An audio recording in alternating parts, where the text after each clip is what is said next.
9강입니다. 채권에 대한 이야기네요. 자, 그래서 채권은 우리가 정부 또는 지방자치단체, 특수법인이나 그 회사, 주식회사 같은 발행자가 투자자를 대상으로 해서 자금을 조달하기 위해 미래의 일정한 이자에다가 그 다음에 어떻게 그 원금까지 지급하기를 약속하고 발행하는 채무 증서입니다. 그러니까 쉽게 말하면 빚 보증서입니다. 우리가 누가 정부나 정부에서 국채를 발행을 해요. 또는 회사 같은 경우는 회사채를 발행을 한단 말이야. 자, 이건 내가 지금 여기 돈을 나중에 갚겠다. 대신에 이 채권을 갖고 있으면 나중에 거기에 따라서 원금뿐만 아니라 일정한 여기 이자까지 주겠다. 이걸 약속한 금액이에요. 그래서 이 채권에는 기간이 명시가 되어 있어요. 언제, 며칠자로 해서 얼마만큼의 여기 이자를 쳐서 주겠다. 이런 것들이 거기 기록되어 있단 말이야. 자, 밑에 보시면 이 채권 시장은 이러한 채권이 거래되는 시장, 당연히 채권이 거래되는 시장을 채권 시장이라 하고, 소비를 목적으로 한 일반적 상품들은 하나의 상품 시장에서 수요와 공급의 원리에 따라 가격과 거래량이 결정되는 데 비해서 이 투자 자산을 거래하는 채권 시장. 왜? 채권은 지금의 이익이 아니라 내가 지금 그 채권을 구입하는 대신에 나중에 미래에 내가 언제 일정한 기간 후에 얼마만큼의 이자까지 받을 거라는 예상이기 때문에 결국엔 투자예요, 투자. 그렇죠? 자, 투자 자산을 거래하는 채권 시장은 신규로 발행된 채권이 이 최초로 거래되는 발행 시장과 자, 또한 이미 발행된 채권을 대상으로 투자자들 간에 매매가 이루어지는 유통 시장. 자, 두 가지로 나눠지네요. 최초 거래되는 이것을 발행 시장이라고 하고 그 다음에 이 발행된 이 채권을 가지고 투자자들이 서로 사고 파는 이런 시장이 유통 시장이 되겠습니다. 자, 먼저 채권이 최초로 발행되어 투자자에게 판매되는 발행 시장에서의 채권 물량과 가격이 결정되는 방식. 자, 다는 아니지만 일반적으로 경매 방식을 사용합니다. 이건 조금 이따 우리 뒤에서 볼 거예요. 경매 방식은 자, 유통 시장에서 그것과는 서로 다르다. 이렇게 보고 있습니다. 자, 그래서 지금 유통시장 같은 경우는 이걸 경매 방식으로 하진 않고 거기 매매자 간에 상호 간에 이것이 일정한 어떤 약속에 의해서 이 거래가 될 거란 말이죠. 그런데 거기에 비해서 처음 발행이 될 때는 일정한 경매 방식을 활용한다 이렇게 보시면 되겠습니다. 자, 채권의 발행 시장과 유통 시장은 가끔 도매 시장과 소매 시장에 빗대어 설명되기도 합니다.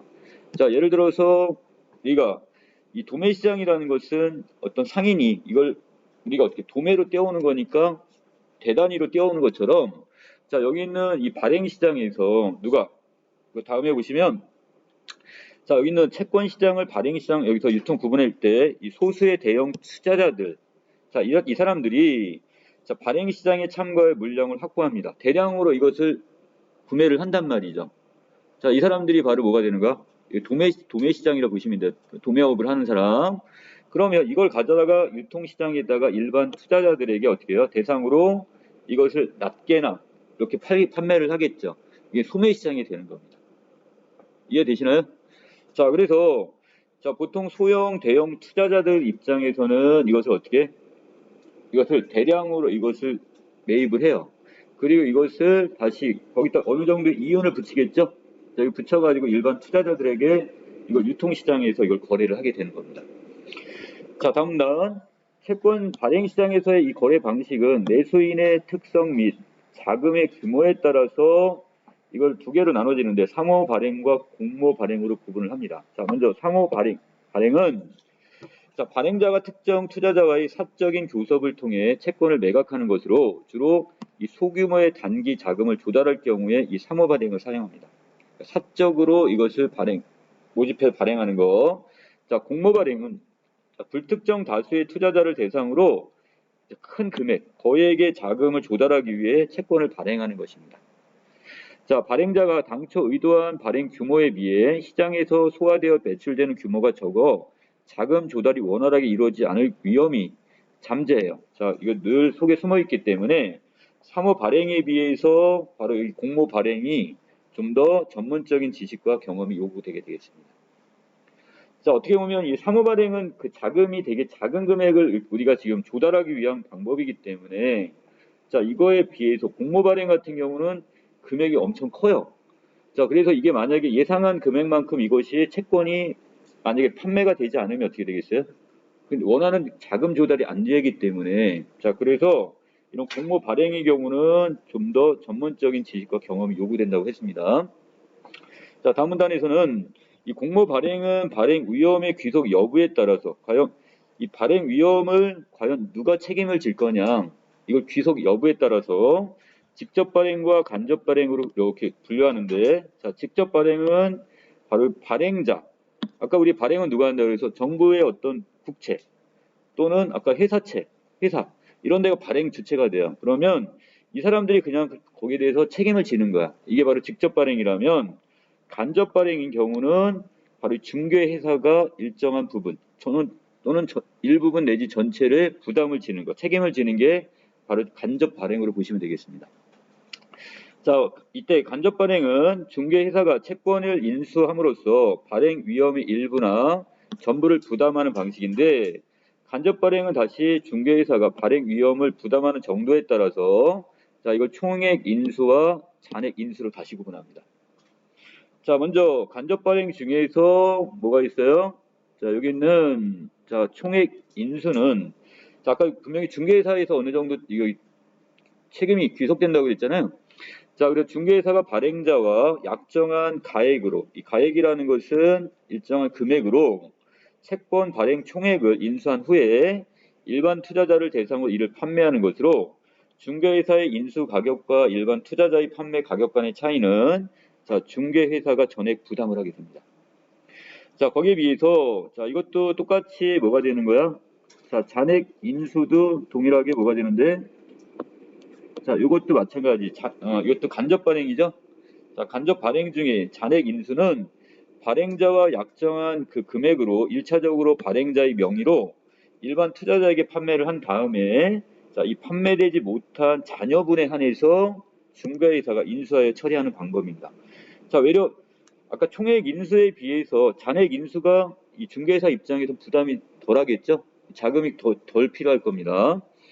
총액 인수의 경우는 중개사는 채권 발행 전액을 자기 명의로 구매해야 하므로 많은 자금이 필요할 뿐만 아니라 또한 투자자들에게 판매하기까지 채권을 보유해야 하므로 상대적으로 높은 시장의 위험을 부담을 해야 돼요. 위험성이 그만큼 큰 거야. 자, 대신에 발행자로부터 잔액 인수의 경우에 비해 어떻게 높은 수수료를 받는다는 게 장점이 될 수도 있습니다. 자, 그 다음에 이번에는 직접 발행의 경우, 간접 발행의 경우, 자, 여기는 중개회사에 대한 수수료를 지급해야 함에도 불구하고 이 채권 발행자가 직접 발행하는 것보다는 간접 발행을 더 선호합니다. 이걸 더 좋아한단 말이죠. 자, 이는 발행 위험을 분담하는 것과 더불어 자, 중개회사가 가지고 있는 조직적인 판매망과 전문적인 지식을 통해 채권 판매를 촉진시킬 수 있기 때문입니다. 자, 이거 하나를 더 볼 수 있네요. 자, 윗부분에 뭐가 있었어요? 자, 여기는 일단 발행 위험을 분담하는 것. 자, 이것도 나름대로 하나의 어떤 뭐가 될 수가 있어요? 이것도 장점, 이걸 선호하는 이유 중에 하나가 되겠네요. 이거 0이라고 그냥 봅시다. 자, 두 번째는 조직적인 판매망과 전문적인 지식을 통해 채권 판매를 촉진할 수 있다는 게 또 하나. 자, 번호 다시 1번. 자, 그 다음에 여기서 이렇게 2번. 자, 그 다음에 아래 거를 제가 이렇게 3번으로 다시 정리합니다. 자, 민간이 또 발행하는 채권에는 채무 불이행과 같은 신용 위험이 존재해요. 따라서 자, 채권 발행자에 대한 정보가 부족한 경우, 자, 채권 발행자가 예를 들어 어떤 회사인데, 자, 잘 알려지지 않은 회사야. 자, 이런 경우는 조금 신용도가 좀 낮겠죠? 자, 그러면 이런 경우에 지금 채권을 이렇게 매입하기에 조금 부담이 갈 겁니다. 이 투자자 입장에서는. 자, 이런 경우 투자자는 발행자보다는 바로 이 신용 있는 중개 회사를 신뢰하고 투자를 결정하기 때문에 채권 발행자는 비록 중개 수수료를 지급하더라도 이 간접 발행을 선택하게 될 겁니다. 자, 그래서 자, 이 간접 발행을 선택하는 세 가지 이유가 있네요, 지금. 자, 한편 채권 유통 시장은 거래가 이루어지는 장소에 따라서 장내와 장외 시장으로 구분을 하는데 자, 장내 시장은 거래소 내에서 다수의 투자자가 매매하는 방식입니다. 자, 이것은 거래소 안에서 하는 것이고요. 자, 장외 투자는 거래소 밖에서 인터넷 메신저 등을 이용해서 가격을 탐색한 후에 증권회사의 중개를 통한 양자 간 매매가 체결되는 방식입니다. 자, 또 채권은 주식과 달리 만기가 있는 금융상품으로 비록 발행자가 동일하다 하더라도 표면 금리, 이 금리라는 말은 그 이자율이에요. 쉽게 얘기하면. 자, 이때 얼마를 주겠다 이런 이자를, 자, 그리고 만기 상환일이 언제냐, 또는 이자 지급은 어떤 식으로 지급할 거냐 등에 따라 종목이 다양하므로 표준화가 어려워 장내보다는 주로 장외 시장에서 거래되는 것이 일반적입니다. 자, 그래서 자, 우리가 채권은 장내 시장보다는 장외 시장에서. 왜? 이거 표준화된 게 없고, 자, 뭐가 달라? 만기 상환일도 다르고, 이자 지급 방식도 다르고, 금리도 다 다르기 때문에 다 경우의 수가 너무 많아요, 지금. 그래서 각자 자기가 투자하고자 하는 것을 따로따로, 이것을 지금 어떻게 인터넷이나 이걸 통해서 찾고, 여기에 따라서 어떻게 되는 거야? 이 거래가 된단 말이야. 자, 또 채권 가격이 결정되는 방식 역시 발행 시장과 유통 시장을 상이한 구조. 아까 이거 처음 부분에 나왔던 부분이네요. 자, 발행 시장은 우리가 어떻게 대체적으로 경매 방식을 사용한다고 그랬고요.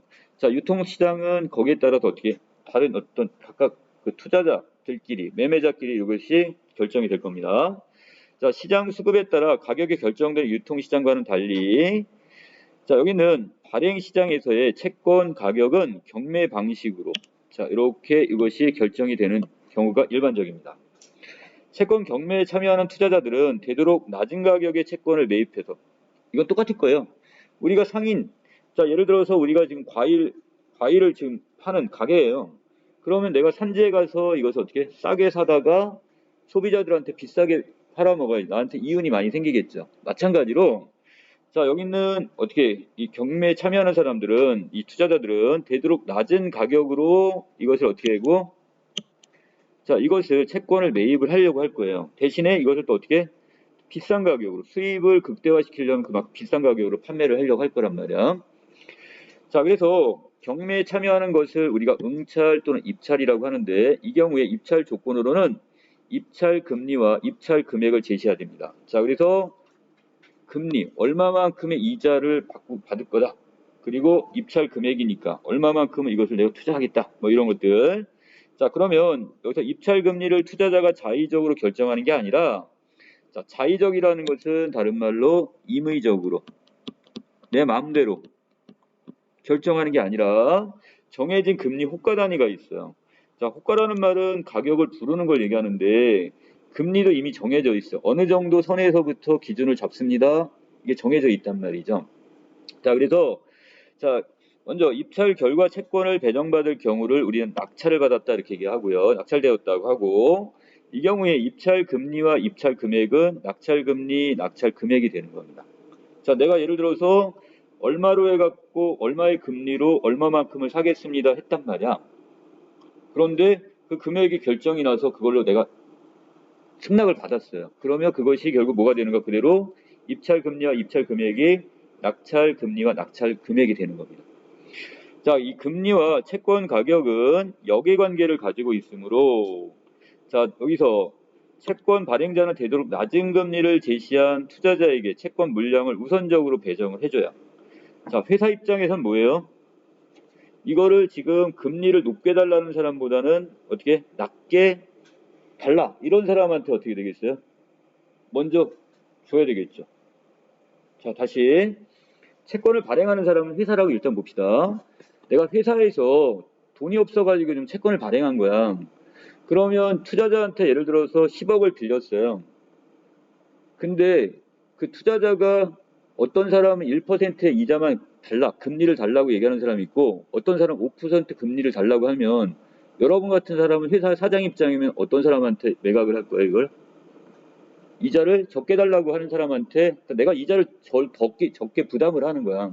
그러니까 낮게 지금 제시한 사람한테 판매를 할 거 아니야, 지금. 자, 그러므로, 자, 아래 부분에 보시면, 자, 이 채권 발행자는 되도록 낮은 금리를, 자, 이렇게 낮은 금리를 제시한 투자자에게 채권 물량을 우선적으로 배정을 할 겁니다.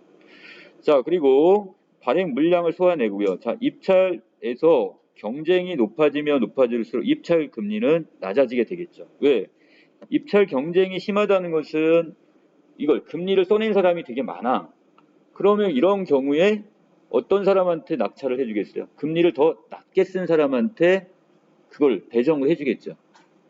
자, 그러므로 금리가 낮아지게 되고, 자, 이때 발행된 채권 물량은 입찰 금리가 낮은 순서부터 나는 지금 1% 이자만 주시오. 이 사람한테 먼저 배정하고 그 다음서부터 2%, 3% 높은 순서로 그 다음에 이제 그 사람들한테 배정을 해줘야겠죠. 자, 그래서 입찰에 참여한 투자자에게 단계적으로 배정됩니다. 이 배정되는 금액은 결국 내가 10억이란 돈이 필요해. 근데 어떤 A라는 사람은 지금 1억을 투자하겠습니다. 그럼 1% 이자 주시오. 그럼 이 사람한테 먼저 쭉 하면서 내가 10억을 채울 수 있을 만큼의 어떻게 이자율을 제시하는 금액이 있겠죠. 그 사람까지 이렇게 해갖고 책정을 하게 되는 거예요, 지금. 자, 예를 밑에 채권 발행액이 모두 소화되는 경우는 그 수준에서의 입찰 금리를 모두 소화되지 않았을 경우에는 자, 입찰 금리 중에서 가장 높은 금리를 최고 낙찰 금리로 봅니다. 자, 이거는 무슨 얘기냐? 지금 아래 거 잠깐 좀 보고 갈게요. 자, 이 경우에 지금 이 회사는 지금 1,000억이라는 이것을 국채를 발행을 했어요. 1,000억이란 자금이 필요한 거예요, 지금.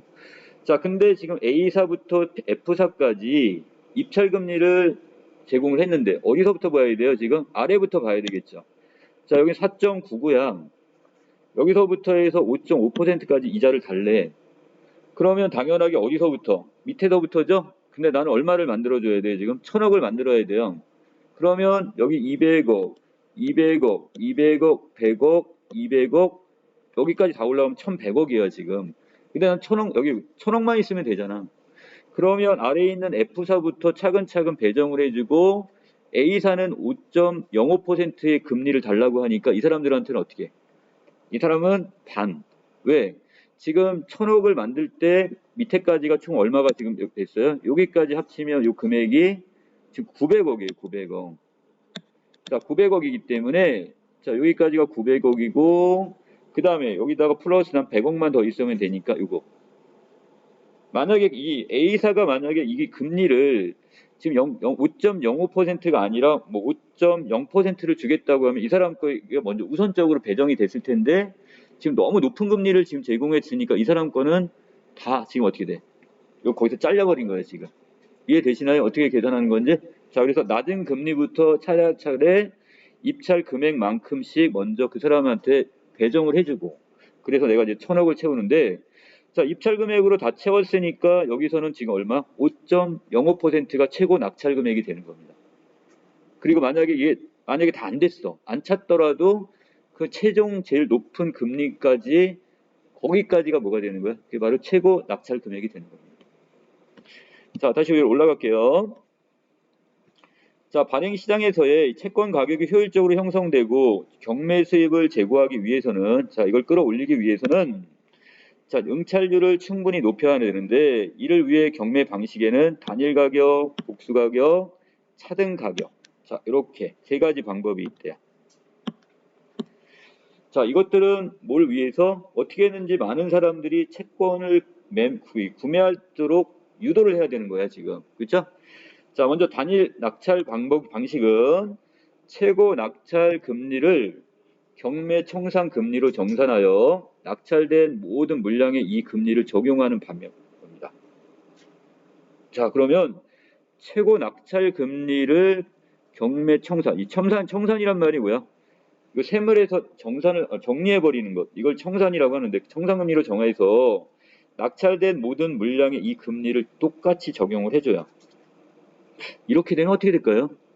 회사한테 유리한 거예요? 아니면 그걸 투자자가 유리한 겁니까? 여기에서는 회사는 일괄적으로 얼마? 나는 더 낮은 가격으로도 금리를 제시한 사람이 있음에도 불구하고 최고 낙찰 금리를 제시한 사람한테 어떻게 이거를 낙찰을 해버렸어요. 그러면 그만큼 이자 부담이 큰 거야 지금. 일괄적으로 해버리니까. 분명히 아까 우리 봤죠? A 회사부터 F 회사까지가 있는데 금리가 조금씩 제시하는 금액이 달랐단 말이야. 근데 그 중에 제일 높은 금리로 해갖고 똑같이 일괄적으로 맞춰서 내가 이자를 부담해야 되는 거니까 그만큼 회사 입장에는 좀 불리합니다. 자, 두 번째, 복수가격 낙찰 방식이에요. 자, 이 경우는 개별 투자자가 제시한 금리에 인수 금액을 적용해 나가면서 순차적으로 채권 물량을 소해 나가는 겁니다. 자, 그래서 이제 어떻게 개별 투자자 한 사람이 제시한 금리, 인수 금액을 적용해 하나씩. 그 다음에 한편 차등 가격 낙찰 방식. 아까 조금 전에 우리 그 문제에 봤던 게 바로 이 두 번째인 복수 가격 낙찰 방식이라고 보시면 돼요. 복수는 여러 개란 뜻이에요, 지금. 자, 그 다음에 차등 가격 낙찰 방식은 자, 요거는 뭐가 있냐? 단일 가격과 이 복수 가격 낙찰 방식을 혼합한 건데 여기서는 먼저 단일 가격 낙찰 방식대로 최고 낙찰 금액을 결정을 합니다. 자, 그리고는 그 이하의 그 응찰 금리를 일정한 간격으로 그룹화를 해요. 자, 그룹이라는 것은 그 아래 부분에 보시는 것처럼 얘를 자, 일정한 어떤 각 그룹 내 최고 금리를 그룹 내의 모든 인수 금액에 동일하게 지금 적용을 하게 됩니다. 자, 그룹별로는 상향 금리를 적용하는 방식인데 예를 듭니다. 자, 입찰 시에 금리를 제시하는 단위, 즉 금리 호가 단위를 0.05% 포인트로 잡았어요. 그리고 최고 낙찰 금리를 5%로 잡았습니다. 자, 이 경우에 자, 이때 그룹 내 금리 간격이 0.1포인트라고 한다면 차등 금리 구간은 자, 5에서부터 어디까지? 4.90까지. 아까 왜? 지금 금리 간격이 0.1%라며요. 그러면 5%와 4. 여기서 마이너스 1이 0.1을 하면 마이너스 0.1을 하면 결국 4.90이 될 거 아니에요. 여기까지를 하나의 구간으로 끊었어요. 이렇게. 오케이? 자, 또 4.85. 자, 이거는 지금 임의예요, 지금. 4.90 다음에 그 중간이 없나 봐요, 지금. 4.85가 제일 적이고 여기서부터 다시 어떻게 돼? 0.1포인트니까 4.75에서 한번 구간 또 끊었어요. 이렇게 그룹을 만들었고 자, 봤더니 이건 또 4.70이네요. 70하고 4.60. 자, 이런 경우 이렇게 세 개의 그룹으로 나눴고 이 경우에 그룹별로 적용되는 낙찰 금리는 각 그룹의 최고 금리인. 자, 여기서 아까 최고 낙찰 금리가 얼마였어? 자, 5.0이었죠? 자, 이거에서부터 4.90까지 한 그룹을 잡았으니까 여기에 이 5.0이 일단 하나의 최고 금리가 되는 거고 또 하나 4.85하고 4.75 중에서 앞에 있는 거 더 큰 금액, 큰 금리는 4.85 이게 또 두 번째로 갖고 자, 세 번째는 4.70 이것이 해갖고 이렇게 이것이 그룹이 형성이 되는 거예요. 각 이자 금액으로. 자, 여기까지 내용 정리 일단 마치도록 할게요.